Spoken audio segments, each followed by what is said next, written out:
നമ്മൾ പഠിക്കാൻ പോകുന്ന മോഡൽ വേർബ് ആണ് മേ.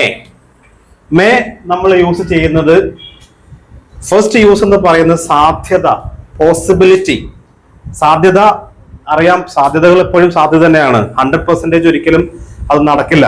സോ നമുക്കൊരു സാധ്യത, അപ്പോ അവൻ ഇന്ന് വരാൻ സാധ്യതയുണ്ട്. He may come today, he may come today. അതുപോലെ തന്നെ അവൾ ഇന്ന് ലേറ്റ് ആയി വരാൻ സാധ്യതയുണ്ട്. She may come late today, she may come late today.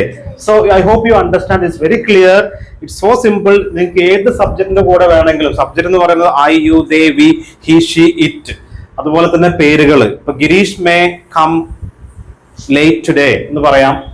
പിന്നെ അതിന്റെ നെഗറ്റീവ് ആയിട്ട് നമുക്ക് പറയാൻ പറ്റുന്നത് മെ നോട്ട് വെച്ചിട്ടാണ്. He may not write English today, he may not come today, അവൻ ഇന്ന് വരില്ല. ഓക്കെ. പിന്നെ it may not rain today, ഇന്ന് മഴ പെയ്യാൻ സാധ്യത കുറവാണ്. It may not rain today, അതിന്റെ സാധ്യത ഉണ്ട് എന്ന് പറയാം. It may rain today.